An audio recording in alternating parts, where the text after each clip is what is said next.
धर्म कसम तो बहुत हुए, अब क्या हक दिलवाएगा। तो तन्हाई के बीच में रात के वक्त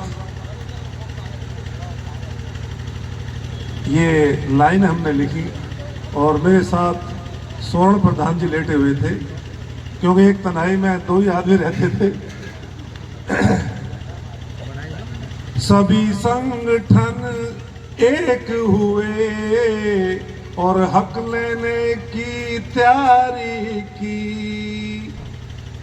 समय परीक्षा का आया तो कुछ के हाथ दुधारी थी। कमजोरों को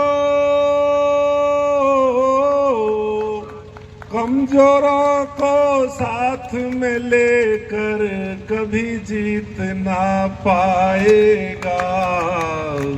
बीच भंवर में फंसी है नैया, कैसे पार लगाएगा।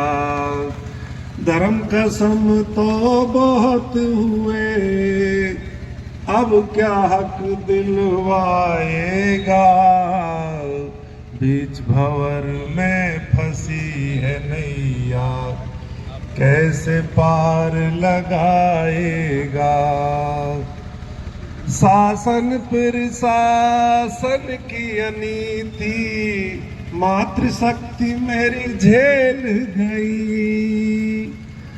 जिद पे अड़ गए पीछे नहीं हटी, युवा शक्ति जब जेल गई।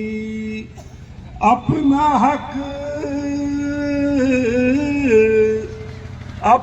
हक लेना है प्यारे, फिर मौसम नहीं आएगा। बीच भंवर में पड़ी है नैया, कैसे पार लगाएगा।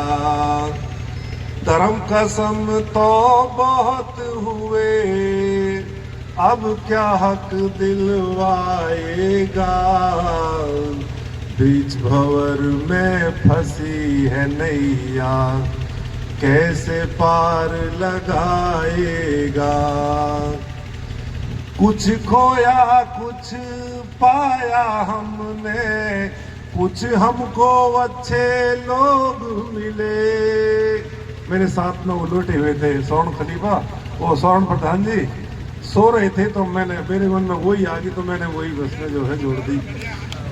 कुछ पाया कुछ खोया हमने, कुछ हमको अच्छे भी लोग मिले।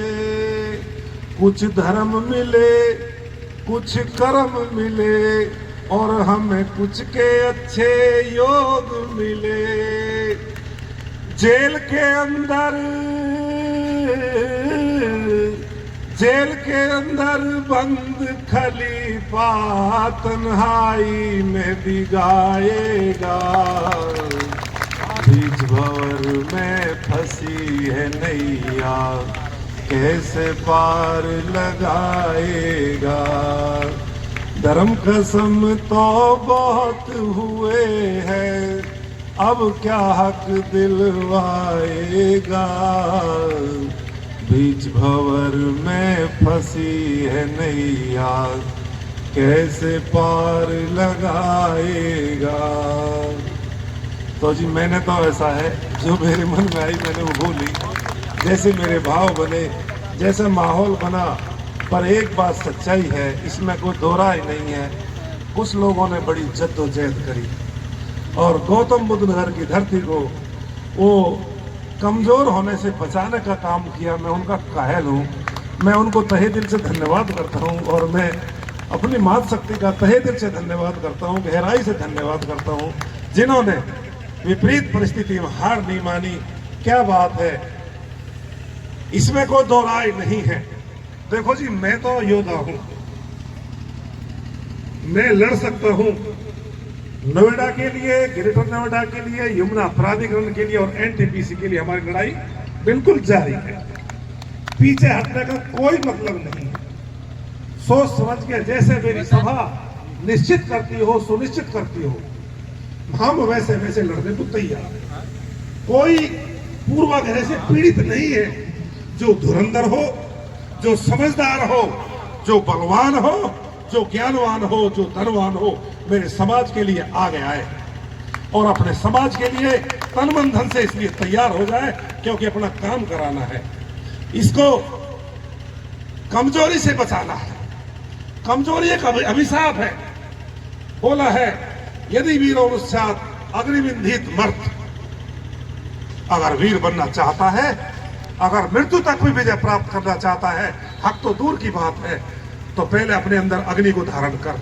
तो वो आगे आए। पहले बात यही तय हुई थी, नावों में आग लगा देंगे, युद्ध की तरह लड़ेंगे, युद्ध में सैनिक बनकर लड़ेंगे। अगर कोई सैनिक पीठ दिखाएगा तो गोली मार दी जाएगी। सच्चाई में इसमें कोई दो राय नहीं है। माझी तेरी कश्ती के तलबदार बहुत है। माझी तेरी कश्ती के तलबदार बहुत है। इस पार कुछ, उस पार बहुत है। जिस शहर में खोलिए तूने शीशे की दुकान, उस शहर में पत्थर के खरीदार बहुत है। परंतु फिर भी मैं अपने बाके वीरों के लिए यही कहता हूं, रहनुमाओं की अदाओं पर फिदा है दुनिया। रहनुमाओं की अदाओं पर फिदा है दुनिया। इस बहकती हुई दुनिया को संभालो यारो। कौन कहता है आसमान में सुराग नहीं होता? एक पत्थर तो तबीयत से उछालो। तो पत्थर उछालने वालों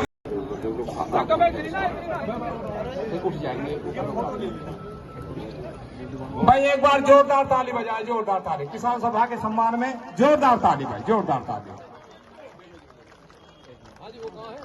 हाँ जी, फोटो खिंचवाओ ना, फोटो आ जाओ ना, हटाओ तो, हटियो हटियो। डॉक्टर रूपेश जी को मोमेंटो देकर उनका सम्मान कर। उन्होंने हम लोगों से जेल में मिलने के लिए बनाया और एक डेलीगेशन उन्होंने कमिश्नर मैडम से मिलने के लिए बनाया।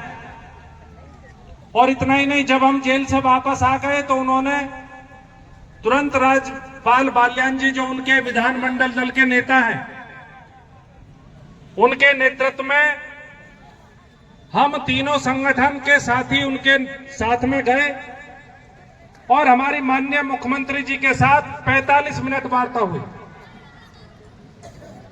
सभी मुद्दों पर वार्ता हुई, बहुत सकारात्मक, बहुत सार्थक बातचीत हुई। नए कानून पर बातचीत हुई, आबादी पर बातचीत हुई।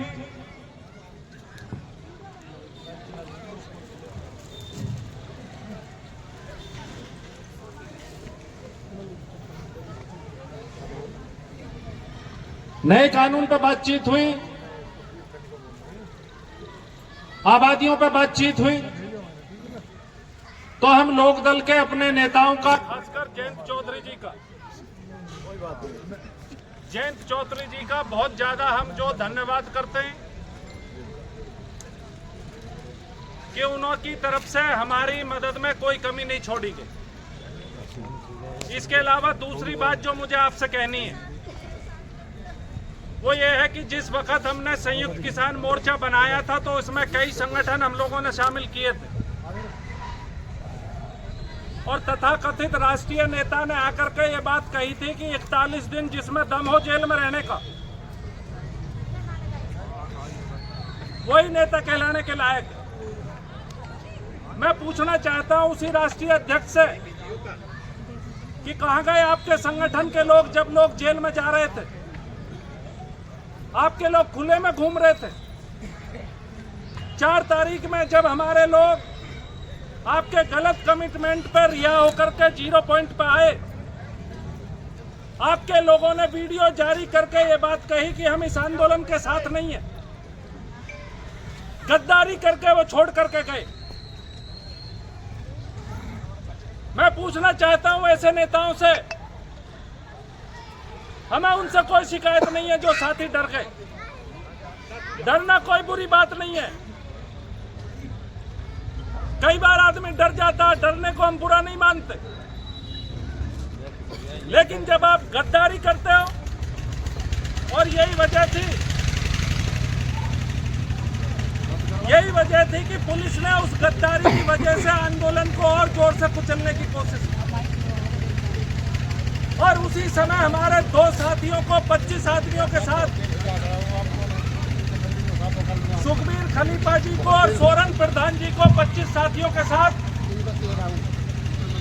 जेल भेज दिया और किसान यूनियन टिकैत के लोग खुले में घूमते रहे, कमिश्नर से मिलते रहे,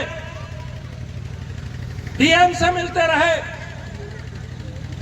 उन्होंने बाहर रहने का रास्ता चुना, आंदोलन से गद्दारी का रास्ता चुना। इस आंदोलन में जो संगठन खड़े उतरे हुए आपके बीच में और आगे का बहुत स्पष्ट रास्ता हम लेकर के चल रहे हैं। एक बात और मुझे आपके बीच में कहनी है कि सुनील फौजी भी लड़ाई के मोर्चे पे थे।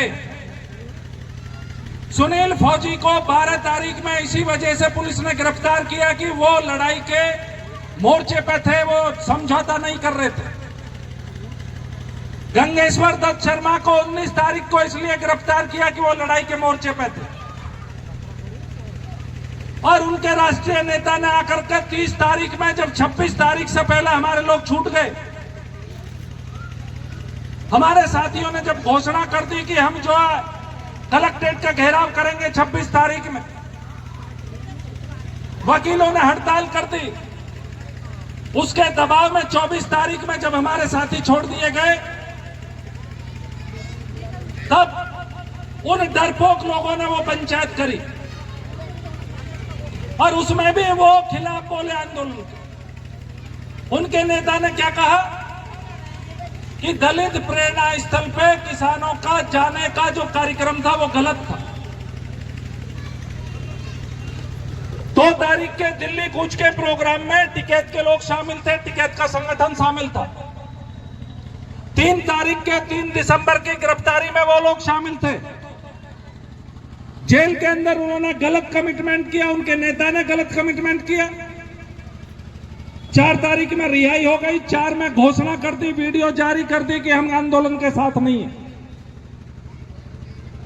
और फिर 30 तारीख में यानी कि 30 जनवरी को, 30 दिसंबर को 0 पॉइंट में एक पंचायत में वो ये कहते हैं कि ये आंदोलन में दलित प्रेरणा स्थल पर जाना ठीक नहीं था। मैं पूछना चाहता हूं कि आप फिर क्यों गए थे, आप क्यों शामिल हुए थे? आप अपनी ही लाइन को गलत बता रहे हो, आंदोलन को गुमराह कर रहे हो, लोगों को गुमराह कर रहे हो। आपकी कलाई तो उसी दिन खुल गई 4 तारीख में, जब आप आंदोलन छोड़ के भागे। यदि आप में दम होता, आप में संगठन की बात होती, किसानों के प्रति हमदर्दी होती, तो आप 4 तारीख में वहां टिकते, गिरफ्तारी देते। 4 में नहीं देते, 5 में देते, 6 में देते, 7 में देते। लेकिन आप डर गए, सरकार के साथ आपने समझौता कर लिया, प्रशासन के सामने समझौता कर लिया। इतनी बात केवल उन साथियों के बारे में कहनी थी। बाकी बहुत सारे संगठन है हमारे साथ, डर गए कोई बात नहीं है, वो फिर लड़ेंगे, फिर आगे आएंगे। लेकिन हम 3 संगठनों के बारे में पक्के तौर पर ये बात कह रहे हैं कि किसान परिषद नोएडा में झुकने वाला संगठन नहीं है, किसान सभा ग्रेटर नोएडा में झुकने वाला संगठन नहीं है, और किसान एकता संघ यमुना में झुकने वाला संगठन नहीं है। हमारे तीनों